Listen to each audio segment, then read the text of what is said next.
talk now. This MMA, what we talking about? Yeah, you tuned into the pod now. Gonna be hard for you to stop now. Yeah, we caged in. Yeah, we caged in. Yeah, we caged in. Welcome back to another episode of Caged In. I'm your host, Chris DiCarlo. Today we got a very special guest making his debut on the show. It is Alan Klingbeil. How we doing today, my man? Doing pretty fresh and clean. How about yourself, brother? I'm doing great, man. I'm doing great. It's fine. It's great to finally get on here and talk to you, man. I know you are a jack of all trades, man. When you run through your resume, you got a lot of stuff going on. So I want to touch on a little bit of everything, man. So let's start right at the top. You are currently the number 5 light heavyweight in Power Slap. You also are an actor on Walker, which was on the CW. You were on there from seasons 1 to 4. With the Power Slap and the acting career, I know you're also deep with the military background and MMA background and everything. So I do want to touch on a little bit of everything. So let's start, where were you born and raised and what was growing up kind of like for you? That's a great question. And you nailed it on all fronts. I was born and raised in the San Antonio, Texas area. I was born in Santa Rosa Hospital, if that means anything to anybody, in San Antonio. So, and then we moved out to a small town when I was about ready to go to high school. Part of that was, a good portion of that was due to like gang violence and stuff that was in the area due to 9/11 happening. We had a lot of military in the neighborhood that I was living in. They left, and Section 8 housing moved in and a lot of that. And then there were a lot of gang members. You had the Crips, you had Bloods, and then the MS-13, I believe, was the other group and some sort of affiliation to them. So, that was sort of a dangerous area at that time. John Wood Middle School, I would have gone to Madison High School, but ended up going to Bernie High School due to, wanting to be safe and that kind of thing. So I had that little bit of a rough background. Prior to that, I had done martial arts and had already had some rough goings with some kids due to the fact that I was, I'm a little bit of a mixed race person, but I'm most of it. I mean, if you look at me, like people always joke around that I'm like a Nazi, which is kind of painful. But there's a little bit of Jewish blood in me, so I was like, it's all right, it's cool. But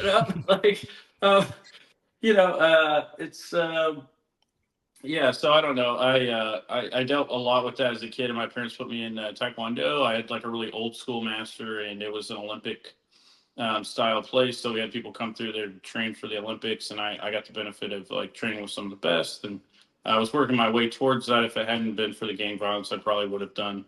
I was selected to go do a qualifier, which if I had won, I would have been, for like the actual Olympics and not the Junior Olympics or whatever. So I know sometimes people are like, oh, it was the Junior Olympics. And it's like, no, I competed in that. I didn't, that's like an AAU thing. It's not the same as the actual Olympics. I would have actually gone towards that direction. So that's what started me down my path in mixed martial arts and acting. I did some local stuff when I was younger. And so when I got to Bernie, the theater was kind of like a great class that you could take. And we had some serious teachers and stuff. And, that kind of led me down that path too. But my sister had done theater. My half sister, she had done theater a lot. And she actually went to school with Jared Padalecki. And I think it was pretty cool. I mean, like, he was a household name, it was like, hey, Jared Padalecki, she like made us watch it like when he was on Gilmore Girls and stuff, she's like, oh my God, like we went to school with him and his brother. And, so that sort of thing. So that's my background. Yeah, that's a lot, but there you go. Yeah, love that, man. When you were growing up, going through school, were you a traditional athlete at all? Were you playing ball sports and everything, or was it always just Taekwondo and more mixed martial arts for you? No, I mean, when I got to Bernie, which is outside, it's the San Antonio area, right? But it's just a small town. I didn't have the access to Taekwondo anymore. So I joined your traditional sports. I did track and football. And so I did just about everything besides long distance and track. I was really good at the 100, the 200, and the 400. I predominantly did the 100 and the 400, but I did the 400 relay. I did long jump. I did high jump. And then I was a defensive end and a wide receiver in football. But I also really loved kickoffs. That was like my thing. I truly loved like the ability to, it's like someone kicks the ball. I got to be the guy right next to the kicker. and I can't remember what that position's called, but it was like all you have to do is run as fast as you can, and then your whole goal is to tackle somebody. And I was like, hell yeah, bro. Yeah, sounds good to me, It's like, right? yeah. So yeah, that was those are the two sports I mostly did. There you Yeah. go, man. That's awesome. Yeah. And browsing through your name and your credentials, man, I stumbled upon your Tapology page where they have your nickname listed as the Kryptonian. What's the story behind the nickname, man? What's the origin story there? Well, Superman was taken, so no, I really do love Superman though. I don't know if you Hear can see. that? I mean, all Yeah, those. man, that's awesome. Yeah, true justice, the American way, man. I'm all about it. So yeah. There you go, man. Let's dive into your military background a little bit, man. I know you were a member of the U.S. Air Force, and first and foremost, man, thank you for your service and everything you've done for the country. Talk about your time with the Air Force, man. What was your title? What were your responsibilities? Kind of touch on the things that you can if you want to. Yeah, no, I currently work for the Air Force. I'm a cyber defense operator. I might change professions to something really similar, but it's been a wild ride. I've had the blessing to deploy in both the European theater and then also, just within the United States to help make sure, our networks are safe. And, if anybody, we do incident response and things like that. So if anybody's like alerted for whatever reason, we'll go and we'll do that. We'll do some checks, and we do some offensive measures and stuff as well. So I guess I don't know. I would say we're a purple team as opposed to a red or a blue team. Blue team being defense, red team being offense. So a lot of what we do is blue team, but we do some offensive measures as well. So yeah, that's pretty much what I do. Nice, man. And then how did your time, serving in the military shape, the overall outlook of your life, and how has it benefited your goals for the things you have set for your future, moving forward? Yeah, I really like. They in the Air Force they talk about people who are really blue, and I'm I don't know, like deep down I'm probably like super blue, but I don't like to show it because I don't want people to make fun of me or whatever, right? But like I love everything about it, man. Like the whole idea of like we have this airman concept, and it's like aim high, fly, fight, win. There's like a catchphrase that we use sometimes, like put more heads on foreheads, which I truly love, and I feel like with power slap, it's just like it's right there, like. Right. But Absolutely. no, man, I love what we do. I think with without them, I wouldn't be where I'm at right now. Like I probably would have made it pretty deep into I would have made it deep into the acting world maybe because I had some pretty good opportunities there. And so it's like, could I have made it and done all these other things? Sure. But would I have gotten back into MMA and, done power slap and things? Probably not. I would have been like very much focused on my acting career, I think. And so Mhm. I'm very thankful that, they picked me up, and the type of job that I have is very niche, and provides me a lot of opportunities. And I've done some crazy stuff in foreign countries, and I love it. So, Awesome, man. Let's dive into that MMA background a little bit. I know you touched on, Taekwondo, which kind of leaked into your introduction into Mhm. MMA. But what was your overall introduction into combat sports? How'd you get into the gym for the first time? How'd you start training? Were you training to compete? Were you training to stay fit? What's your journey there with MMA? So I started in the San Antonio area, and then just kind of like wanting to see what it was about. Like, gosh, I'm trying to think of what year it was. Maybe 2017, 2018. It's just like prior to that, I had done like various martial arts leading up into that, and then I was like, it wasn't quite easily accessible as it is now. Like MMA was still sort of developing in a lot of areas down here. So it was like if you lived directly in San Antonio, you had a lot of opportunity, but if you were on the outskirts, it was kind of hard to get to. So Mhm. that's not really a problem for me anymore, but at the time it was. So anyway, I kind of like started there, and then my wife and I moved up to the Pacific Northwest for about a few months, and I really got to be a part of a group up there that had some pro fighters and things like that, and I got to do some amateur cage fighting, and I don't know that the fights that I did were sanctioned, but there were sanctioned fights within the same tournament. I was Mhm. always very confused by this. I was like, so is it going to be recorded or is it not? But anyway, I was 3-2, so I had 3 wins, I had 2 losses. My last fight I lost.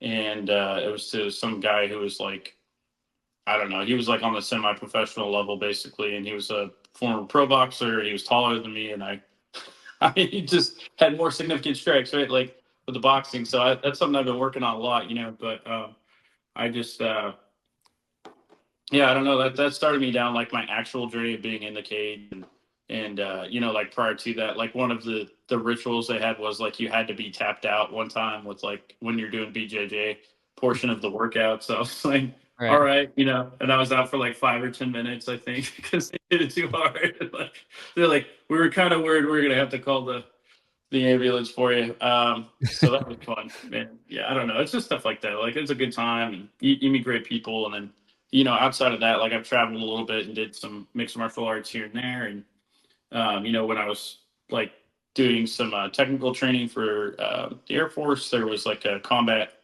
Um, Man, what do they call it? It was a combat something class, and so we got to like unofficially compete in there and stuff, and that was fun Very too. nice. Yeah. There you go, man. Do you And then ever see yourself? Sorry, go yeah. ahead. No, I was just saying. So I've been practicing since then. I have like a regular gym I go to and everything like that. And yeah, but outside, yeah, go ahead. That's awesome, man. Do you ever see yourself kind of diving back into the MMA world, like even competing, getting back onto the amateur scene? Is that something that you can see yourself doing again, or is that just kind of something that's in the past for you now? I fully intend to be in the professional realm. So I'm technically licensed to be as a professional MMA fighter through Power Slap Oh, in nice. multiple states.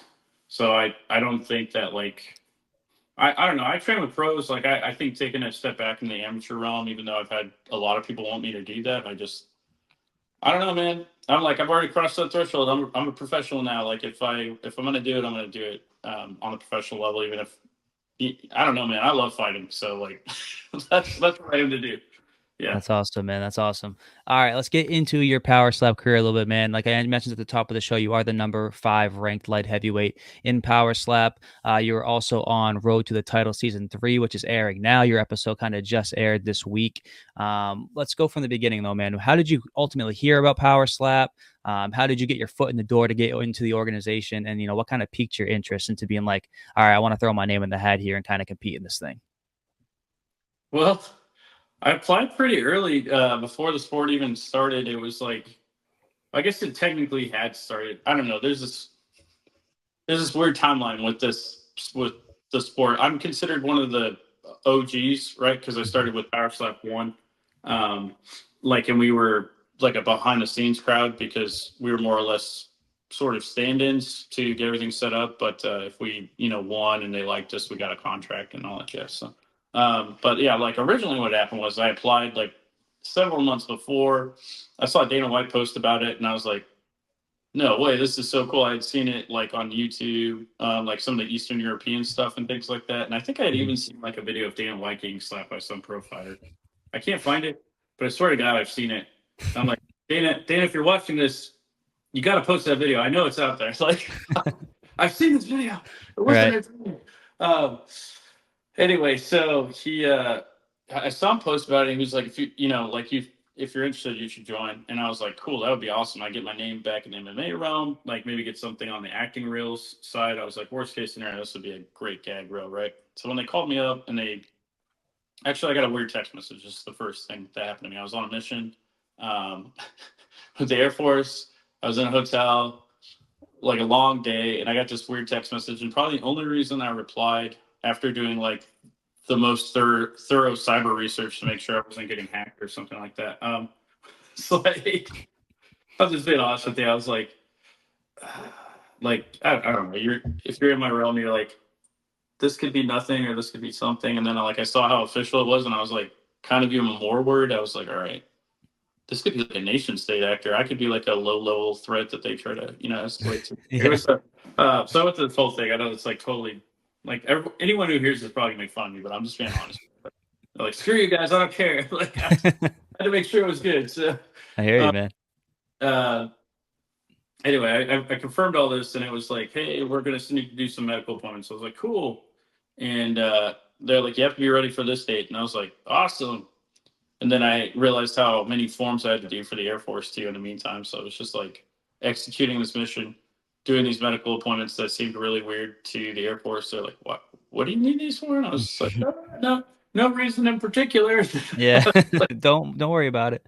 there's not a lot going on here. And then putting in the right paperwork with my superiors and stuff like that. And I mean, it panned out, man. So I went, and I don't know, it was a huge blessing. I got the opportunity to go out there. You get to see, for whatever reason, Mark Wahlberg's in the audience. You got Dana White, and you got Michael Bisping, and you're like, I don't know what's happening here, but I'm so excited. So Yeah. you go out, see yourself on the screen, you're like, oh, the Kryptonian. And Ryan Phillips is like coaching me. Like, shout out to Ryan Phillips. Like, without him, I wouldn't be here today either. You know, like he helped me a lot, like early on in the sport. So if you don't know who Ryan Phillips is, he's from season 1. He's one of the best. He's currently the number 1 heavyweight. So anyway, Nice. and he's a good friend. But yeah, Sure. so I don't know. That's sort of what started my journey. And then after that, they were like, yeah, come back. And then they were like, hey, we had some people test positive. Do you want to fight Vern, Kathy? And I was like, well, hell yeah, I want to fight Vern, Kathy. I was like, you stay there? Like, yes, please. Yeah. It's like, she's like, okay, I'll be in touch soon. I was like, yes. So I went out there. I had no idea. I got the coin toss. I was like, all right, I got one shot. You know, I was like my NM moment. And Ryan Phillips is like, all right, don't let him hit you. Like, you got to knock him out on the first try, because if he hits you, you're gonna get knocked out. So I didn't. I did almost knock him off the stage. They caught him. I was still kind of mad about that. I was like, he should have been out on the first. But whatever, because right afterwards he nails me, and you know, he didn't knock me out, and everybody was just like, oh, so it probably worked out in my favor anyway, right? So then I went up Right. there and knocked him back down to the ground, and you know, the legend lives on. That was like my coup de grace moment so far, and since then I've just been trying to get better at the sport, also be more of like an entertainer, I suppose. So there you go. For sure, man. You mentioned getting better at the sport. I was curious about, how does someone train for power slap? You know, is there a specific like known regiment like in the scene that like people are doing these specific workouts for the sports specifically, or is it still so new that people are still kind of messing around a little bit and trying to figure out what works and what doesn't? Well, I'll tell you this. They brought us out there for season 3 as seasoned guys to help train the new guys. And if you watch their first matches on season 3, excuse me, and then you watch basically what happens afterwards, is it's night and day. And the reason why is because there are a ton of things that we, you know, as like the OGs or whatever, like we just had to learn over the course of like many months, you know. And a lot of it was trial and error, and sometimes it's like going out on the stage and trying something, and then like you lose or whatever, and you're like, damn, like I thought that would work. And so you know, like yeah, I mean, if you really want to know, yeah, it's just like, I mean, a lot of it's just strength and conditioning, right? You want to strengthen your neck. Like I would encourage people to do some sort of like boxing or MMA training, because and you don't want to go too hard all the time, but like for me, I'll go a little bit harder in training, like a little bit before a match, you know, because I just want to be reminded that I can take a really significant strike with one of the pros or something like that. And I know they're going to find a hole in whatever I'm doing, and they do it all the time. And they'll just clock me, you know, and it's just like, but I'm still going. Like I got a head kick from somebody one time. I was like, Yeah. you know, like Right. it's like, if I can do that, I can take a slap all day, right? So I'll say that if you want to train, that's one of the best ways to do it, is to get into an MMA gym or a boxing gym. I feel like if you can take a significant strike from somebody that's like roughly the same weight or a little bit more, you're good to go. Because that's like a part of learning about it, is like you get this massive strike to the head, and you have to be able to recover, and your body has to be able to like.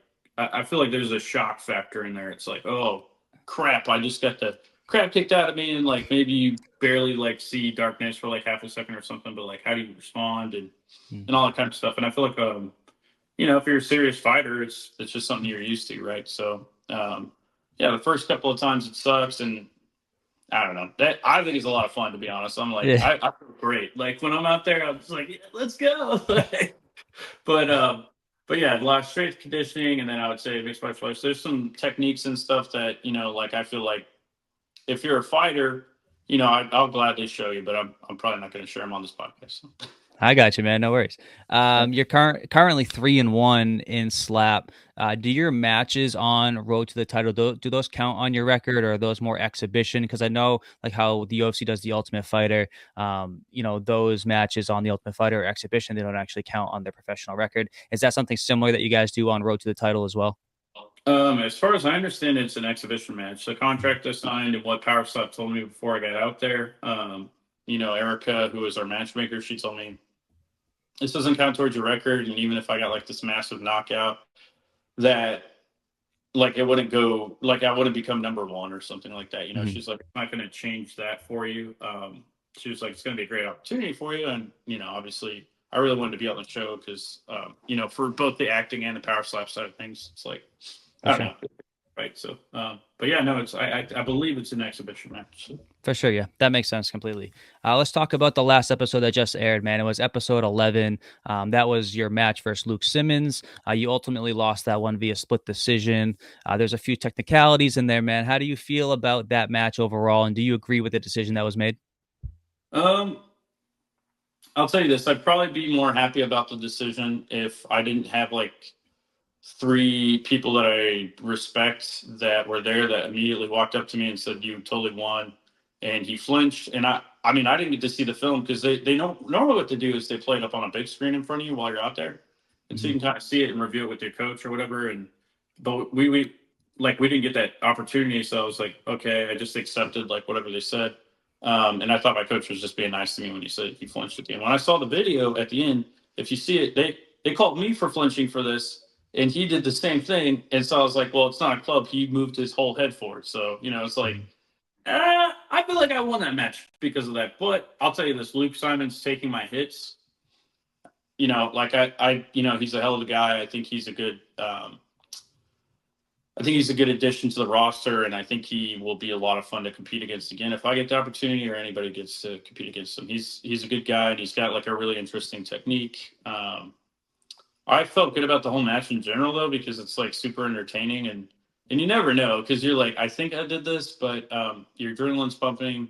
It feels like it lasts longer and shorter at the same time. So when you get to see it, the recording of it, it's always super cool. So I enjoyed it. I had a lot of people be like, "Dude, it was so fun to watch your match. I'm sorry you lost," but I was just like, "It's whatever." For sure, man. Is a rematch versus Luke something that you would accept in the future? Maybe as like as a sanctioned fight that goes on your record. Maybe at one of the next shows coming up. Is that something that interests you, or kind of moving on from that one? I it is something that I would be interested, but I would really like the opportunity to fight Vern Cathy again. I think that would be super awesome. So as much as I'd love to fight Luke again, if I had to choose between those two, I would choose Vern, simply because I think it would be a really awesome, kind of like throwback to Right. us fighting or whatever. But yeah, no, I would definitely fight Luke again. I thought it was a lot of fun. So.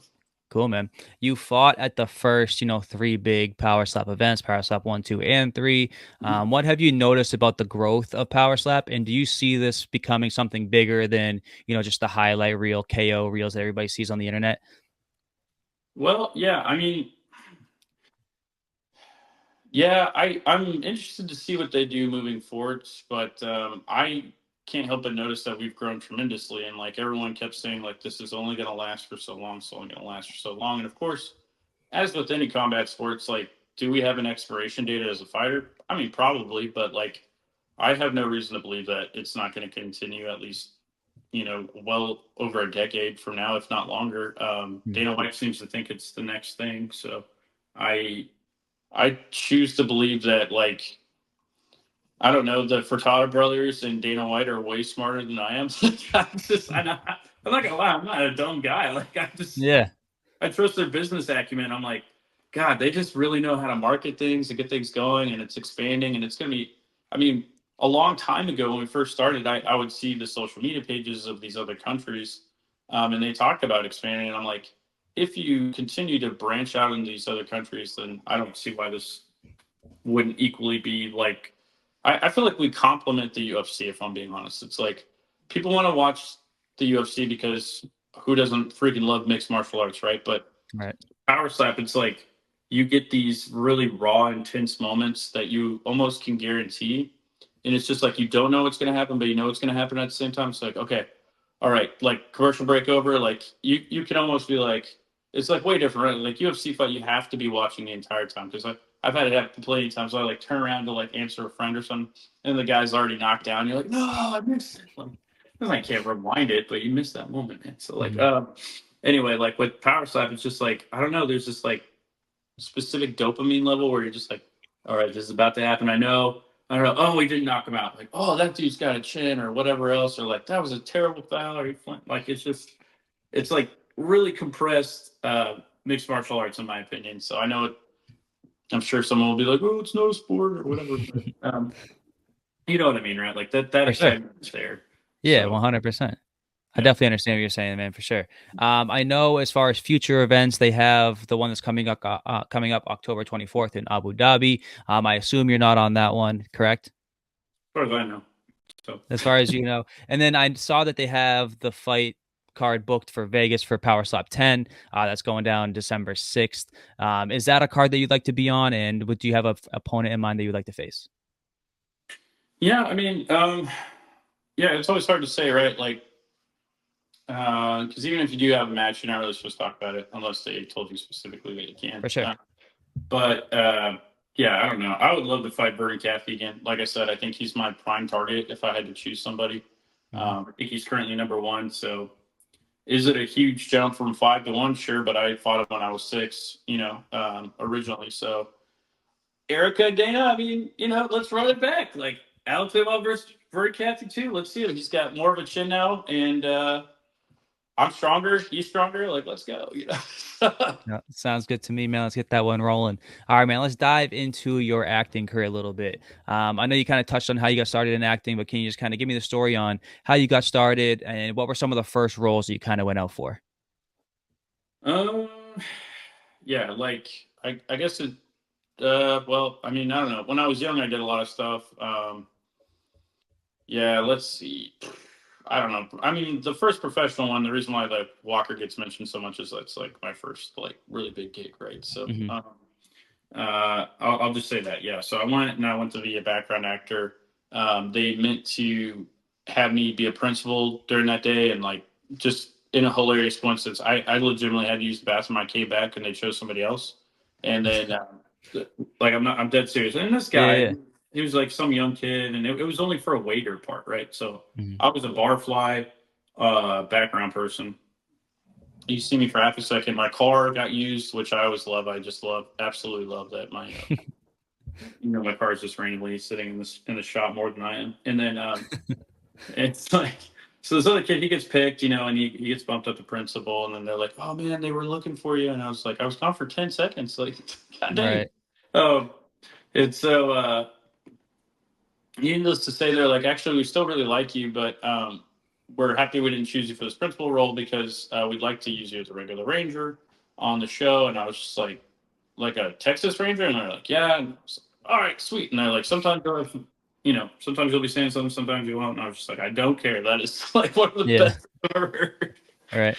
So I was like, I get to be like Chuck Norris. Let's go. So yeah, yeah, that's so more or less like how I got into the actual professional like side of things. Everything else I did before was like a one-off or like more theater, and I did like some like higher level stuff, but it wasn't anything worthwhile. You know what I mean? So like I guess Walker is like really more or less where I started walking down, and I got noticed by a lot of execs and stuff while I was there. Like this one time I was on the set, and I know this isn't your question, right? But this is a Okay. funny story. So I'm sitting there, and they're setting up this shot, and they literally have like the president of like, God, what is it called? It's not the CW. It was like Viacom CBS or whatever is sitting there. And there's some other bigwig from like the same partner person or whatever. You got the director and the producer, and then you have a hat, right? Like, and they're trying to figure out.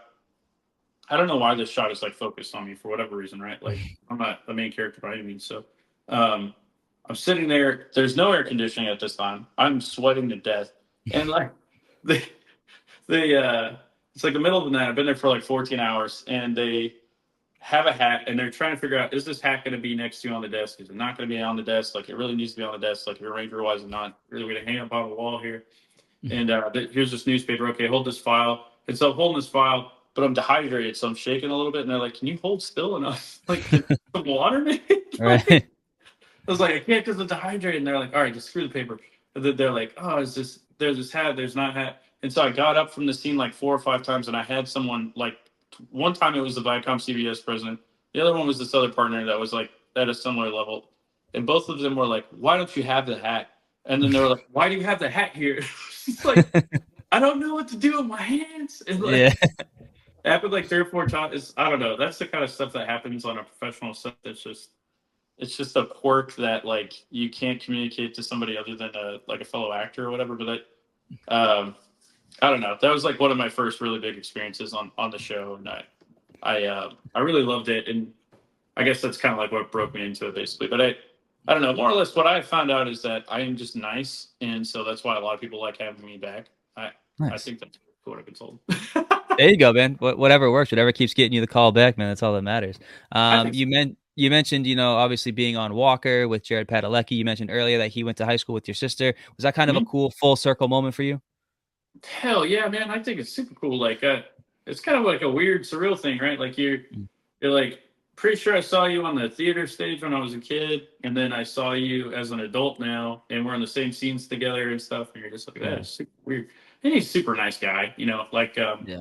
got like a very brief moment to tell him about that, but he meets like a million people, so I'm not sure that he remembered it. But he always seemed to Right. remember me and thank me for being on the set and stuff like that, or if I did something and he thought it was cool, and he would like joke with me and stuff, fairly frequently. So I felt very blessed by that. But yeah. That's awesome, man. How did it feel to be a part of a show that spanned, 4 seasons? I know it just kind of wrapped and came to an end, but how did it feel to kind of be a part of that for something that spanned 4 seasons?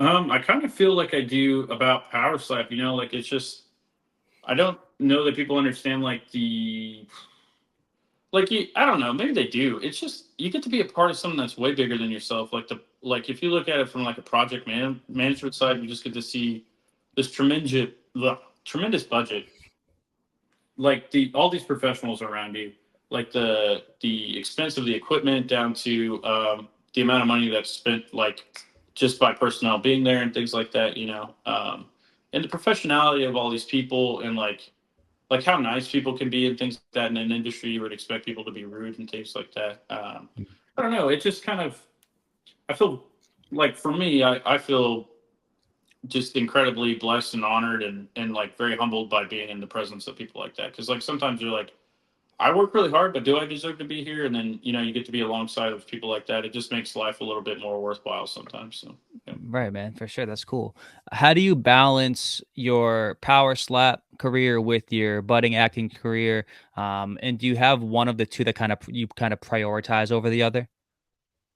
Yeah, I mean, I like on and off. I've had to choose one or the other to like prioritize in that moment. So it's really just about like I guess whatever season I'm in. If Power Slap seems to be, you know, like really calling me up, I guess I'm like more of a loyal person at the end of the day. So it's like, okay, well, they picked me first, more or less, right? I guess you could say that. It's like, well, Walker picked me first, but it's over.